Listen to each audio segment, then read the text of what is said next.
everybody. It's great to be with you again for another exciting tasting here at Messina Hof. We're getting into harvest now, and it's really exciting. It's kind of like, you know, you've been waiting 9 months for the birth of the baby, and the baby's coming. And not only that, but around the state, we're running about 2 weeks early this year. So we're going to be harvesting Muscat Canelli in the month of July. It's amazing. And we're harvesting Chardonnay in the month of July. So we're really looking forward to this season. No rain now for going on 8 or 9 months. So we're talking about really concentrated flavors that are going to be absolutely fabulous. So harvest. Go on our website. Here's our brochure. It's got all the interesting information. We've got great wine dinners, great murder mystery dinners. We're going to be doing some fabulous things in the cellar room this year. We've got all sorts of exciting people coming in. Some dear friends from Champagne, France, who's going to be doing the wine appreciation dinner this year. So we're really looking forward to this harvest. It's our 34th. And it's going to be the best of all harvests we've ever had. So let's get started with the first wine. And speaking of the best, this is the Barrel Reserve. It's unoaked Chardonnay 2010, and it is the best unoaked Chardonnay that I've ever made. I am so happy with it. You know, we put it in the bottle about 3 months ago, and it takes about 3 months for the wine to kind of settle down and get over bottle shock. And now it has, and it is just tasting amazing. So we're going to use our Waiter's cork puller, if you have one. Otherwise, we're going to use the screw pull. Both of these are special in the fact that they have a beautiful auger, nice and tight. It has a sharp point on the end of it. It's Teflon coated.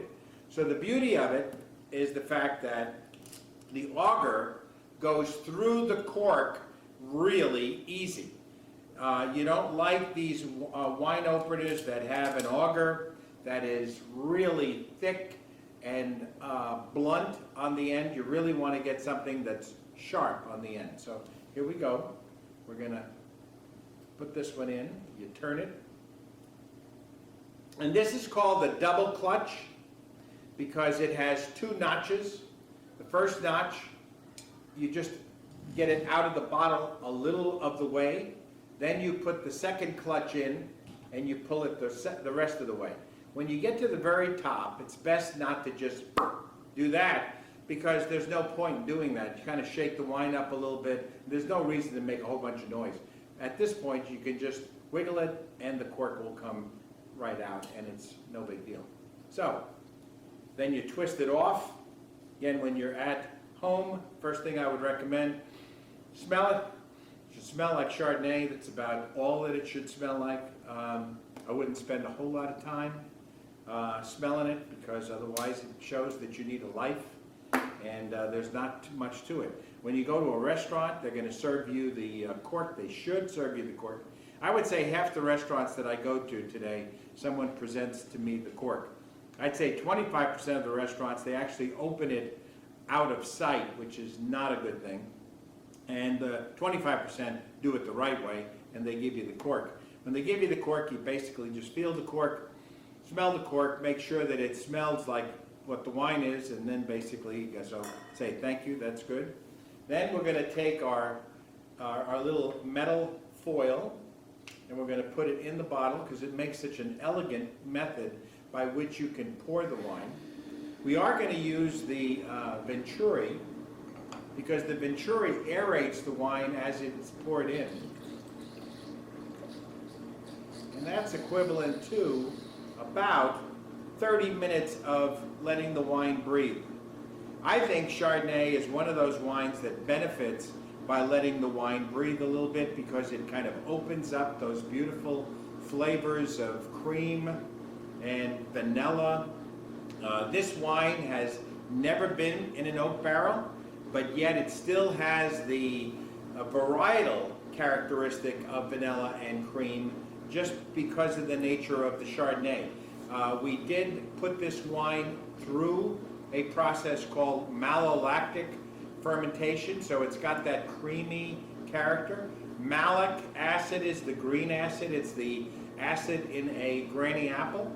And by doing that process of malolactic conversion, we turn that green apple acid into a lactic acid, which is the same acid in milk. So it turns it from that greeny apple taste to the taste of that creaminess to it. So it's a lovely conversion. You let the wine swirl, and don't forget the nose knows. So you give it a little shot with your finger, kind of shake up your nose and make your nose awake, and now it's ready to smell. We put our nose in the glass. Whoa, what an aroma. It's beautiful. Now I'm going to turn my head to the right, and I'm seeing how much my left nostril is smelling right now. I'm going to turn it to the left. And it's a right nostril day. My left nostril is not doing anything. My right nostril is doing everything. In our last tasting, we're actually at half and half. This one's a right nostril day. So let's appreciate that right side of my nose. So then we're going to slurp the wine. We're going to cluck the wine. We're going to swallow the wine. And we're going to evaluate and appreciate it. So let's see.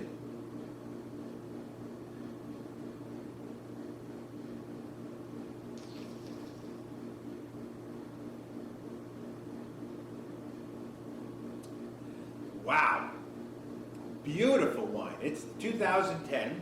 I think this wine will be lovely to continue to enjoy in 2010, well, it's 2011, 2012, and 2013. So I really think that this is a 3-year wine. It will actually, I think, get better in the next few months. So I would definitely recommend that you buy a case or two. We did not make that much. We only made about 600 cases this year. And I think they're going to go really quick, because this is a fabulous buy at less than, right around $10. So less than 12, right around 10. For our VIPs, you know, don't forget, use your 20% discount, and it's something worth using. Great little bottle of wine.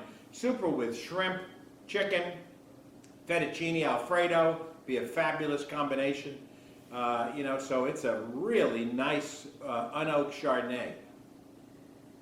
It's got such a beautiful smell. I mean, it smells like Chardonnay. It's got that viscosity. You know, when you go to taste wine, the viscousness of the wine is attributable to the thickness of the grape juice as it came off the plant. And last year we had also a pretty drought year, and so we had real thick, rich juices. And when you put that in the glass, you're going to be able to appreciate this at home. It's got these beautiful legs that kind of sheen down the side of the glass. So it's really, really nice. So we're going to taste one more time.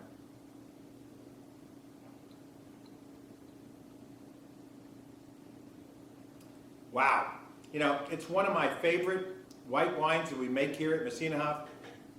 The unoaked Chardonnay. And the other wine that I really love is the Texas Hold'em White, which is actually a blend of 50% of this wine and 50% of my other favorite, which is our Pinot Grigio 2010. So we've got half Pinot Grigio 2010, half unoaked Chardonnay 2010, which went into the Texas Hold'em White. And it's a great little combination wine. So I'm going to put this aside, and don't forget, get this soon, because it's going to go away real quick. It's a beautiful bottle of wine. The next thing I'd like to talk to you about is the new winery. We were at the new winery last weekend, and here it is, the picture of the new winery. It is absolutely fabulous.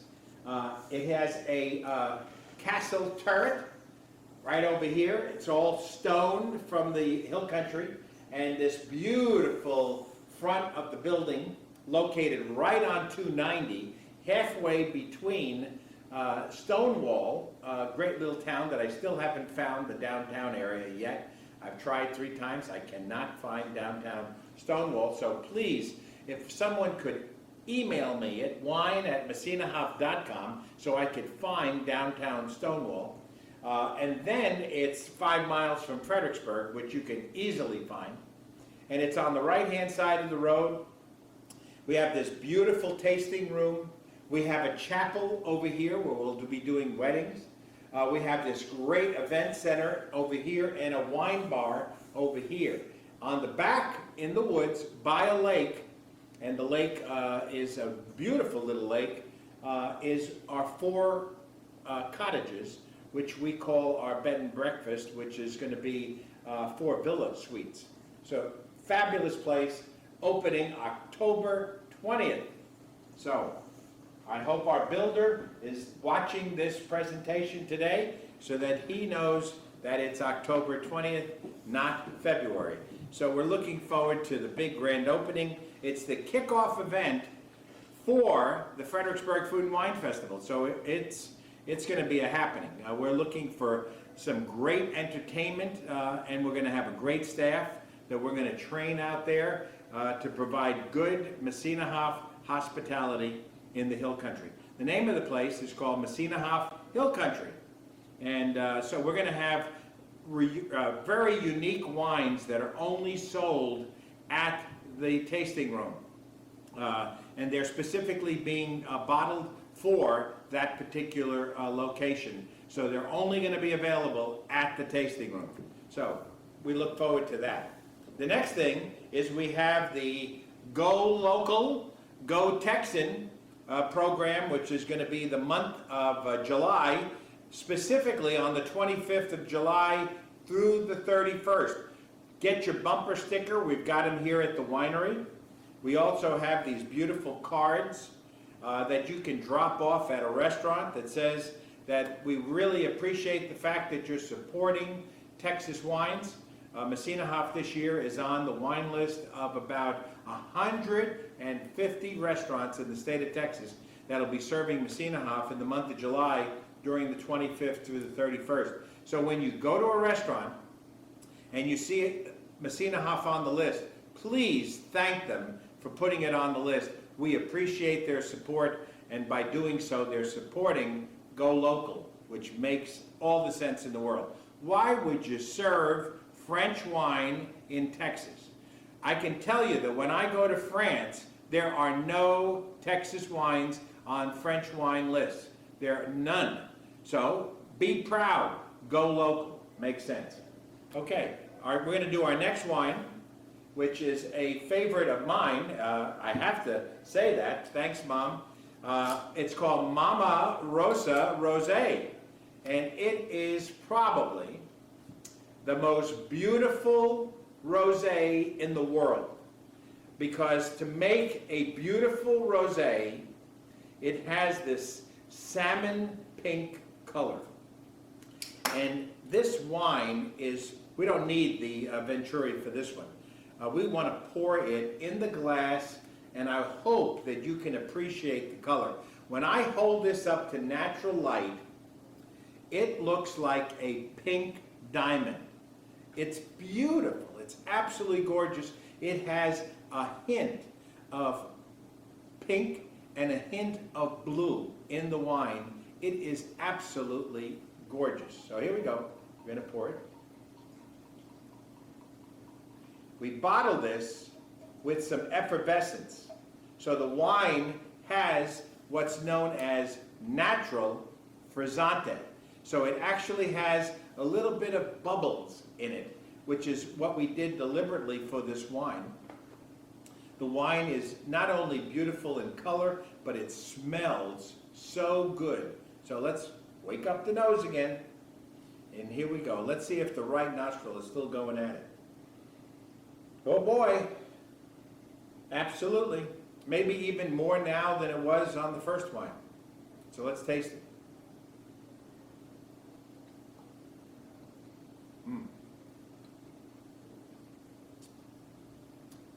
Wow. You know, the thing that makes this wine so beautiful is it is a blend of Muscat Canelli, Gewürztraminer, and just a little bit of red wine, Cabernet Sauvignon to speak of. So it's got that dark red Cabernet, 5%. It has 45% of the Gewürztraminer and 50% of the Muscat Canelli. So it is, we're taking the two most aromatic grapes in the world, Muscat Canelli and Gewürztraminer, and then putting that rich Cabernet Sauvignon with it, and it produces this pink diamond color wine. It's got a sweetness to it, so this wine will go with Tex-Mex. It goes with Thai food. It's one of my favorites when I do sushi, because I love wasabi. Wasabi sometimes is not greatly appreciated by my digestive tract, but boy, I tell you, I love wasabi and I love ginger. And boy, when you have sushi and you put that little bit of wasabi, I put the wasabi in my soy sauce. And then I take the ginger and I put it over the top of the sushi, and then I dip the sushi into the soy sauce, which has the wasabi in it, so that I don't overdose on the wasabi. Oh, and this wine, fabulous! I'm telling you, and you feel like you're still on a diet because you know it's raw fish. It's great. I mean, the whole thing. It's a great combination. Great springtime, summertime wine is Mama Rosa Rosé. Sitting on the back porch, patio, watching the sunset with your favorite honey. You can't get better than that. And I believe that every day, guys, every day out there, you want to celebrate that because this may be your last. So let's enjoy every one of them. And this is a great way of celebrating. Mama is going to be 90 years old this year, and I tell you, she is a spicy, spicy woman. This wine exemplifies that tenacity of 90 years old and that spiciness of my mama. So it's a great tribute wine. So salute to everybody.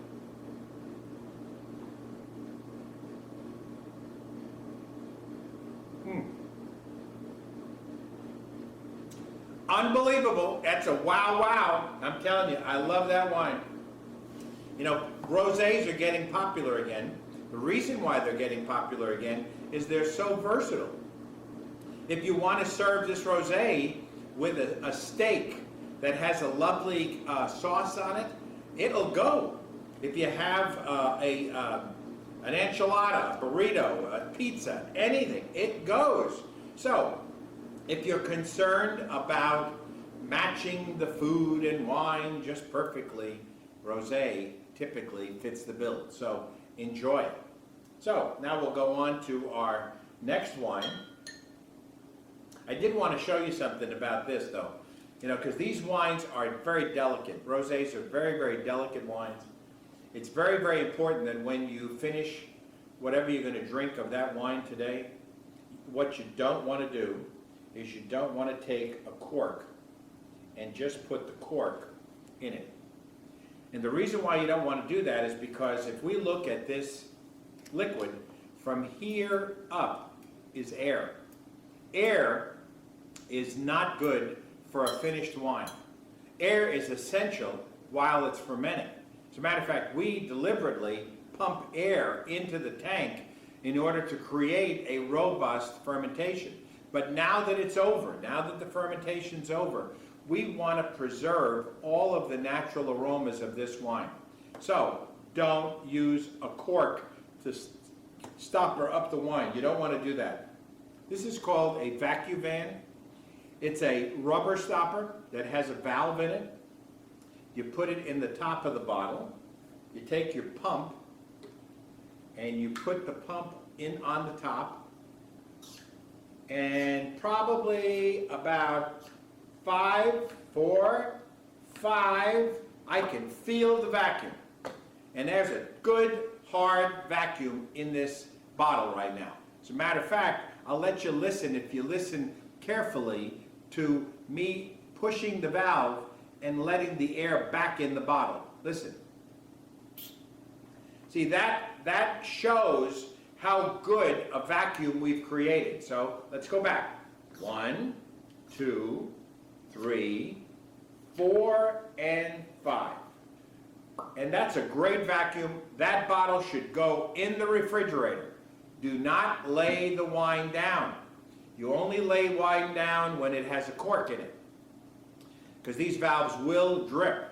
So you stand it up. It does not need to be laying down, because you have a vacuum now in the bottle, so you don't need to do that. And then whenever you want to drink some more of the wine, you just release the air out of the valve, and then you drink whatever you want, and then you pump your vacuum back. Now, how long should it take you to finish a bottle of wine? Well, I think within 2 or 3 days. At the house, I always keep maybe 5 or 6 bottles of wine in various amounts with my vacuum van, so that when I have a meal at night, I just do not have one wine. Because if you have one wine with the meal, it's more like eating. You know, it's like eating a meal. But when you have 5 or 6 bottles of wine, it's dining. It's a dining experience, because now I can do, every night, I can do a food and wine pairing. I can do all sorts of fun things with the wine, with my food. And by doing so, I actually learn what wines go best with what food by my taste, which is the important thing. You know, if some guy tells you, man, this is great with fettuccine, and you try it with fettuccine and you go, I don't think I like it with fettuccine. There is nothing wrong with you. There's nothing wrong with the recommendation. It just means that you don't like that combination. You know, there's a lot of combinations of food and wine that I don't like, and so you got to find the ones that you like. And the best way of doing it is to have a bottle, a couple of bottles of wine that you could do food and wine pairing every night and enjoy it that way. And then you get to learn more about food and wine pairing, and then when someone says fettuccine, you'll go, yeah, I like it with fettuccine, or no, I don't like it with fettuccine. So let's go to the next wine. The next wine is one of my absolute favorites. We trademarked this name years and years ago, and it's called Tex Zin. Tex Zin, first of all, Zinfandel is, to most Italian Americans, our Chianti. So this is the wine that we have with pasta, lasagna, eggplant parmesan. These are the wines that go with our traditional. At a lot of dinners that we do around the state, you get these beautiful glasses now. People are really appreciating big glasses. This is a 22-ounce glass. I love it. It's a beautiful tasting glass, but I love this more. This is called a Shiraz glass. This has 27 ounces. The bowl flares out, so because of that, it traps even more aroma. When we do these wine dinners, at the end of the meal, for some strange reason, they bring out a small little glass to put port in, because they don't want people to get, you know, like 8 ounces of port and then stumble out the door. They don't want that. I believe you take the biggest glass that you have, and before these glasses became available, I would always enjoy my port in a brandy sniffer, because it was always big.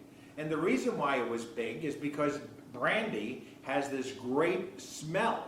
Well, it's the same reason with this. So, don't put it in a small glass, because number one, if you're like me and you have a nice big nose, you can't fit it in the glass. That's number one. Number two, you want it to be trapping all that aroma. You don't have to pour 8 ounces. We're still going to pour 3 to 4 ounces in the glass.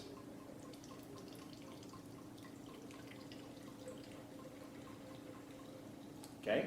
But it's in this wonderful, wonderful glass. And I can tell you, if we took this glass and we got a 4-ounce little tiny aperitif glass and we put the same wine in that, and I asked people, I'm not going to tell them what's in it. I'm going to say, which wine do you like best? Even though We know it's the same wine. They don't. They think it's two different wines. They will always pick this one because the wine is in a big bowl and you could appreciate the aroma. So let's swirl it.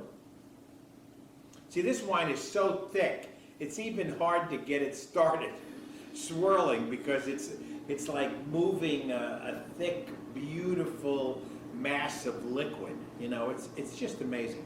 Let's wake up the nose on this one. And let's smell. Oh, Lordy. Okay. Now, this one smells like chocolate, cocoa. It smells like Bing cherries. And then you take the Bing cherries and you take the chocolate and you put it together like that, and that's what this wine is. It is the perfect combination of chocolate and cherry. It is amazing. 2005.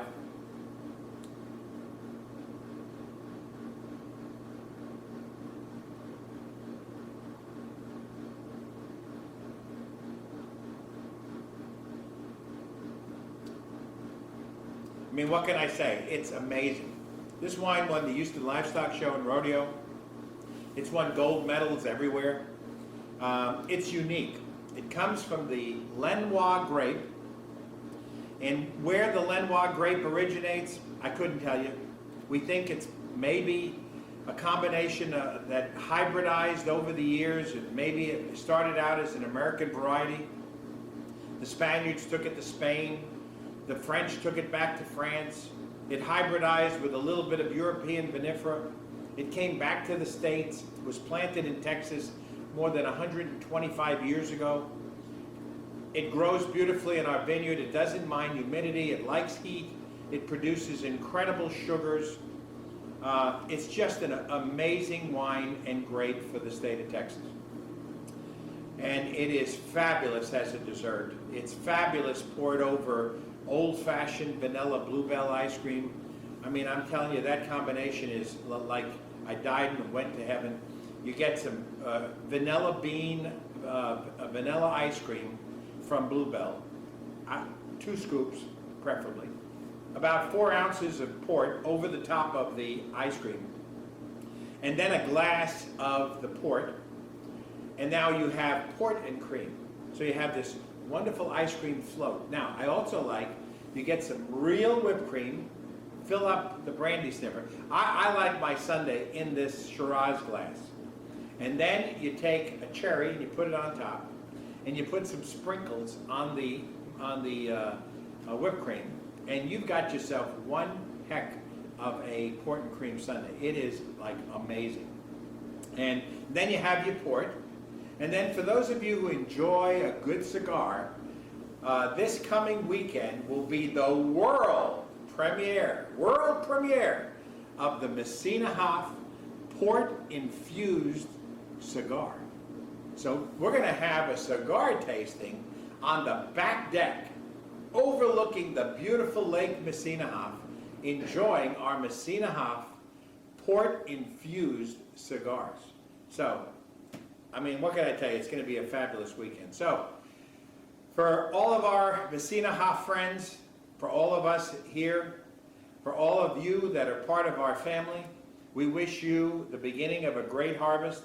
We look forward to seeing you at harvest. We want to see your feet in our grapes because that's what makes those wines so good, because they have more body, more richness, and we know all the love that you share in these grapes. So we say, a salute, bye-bye.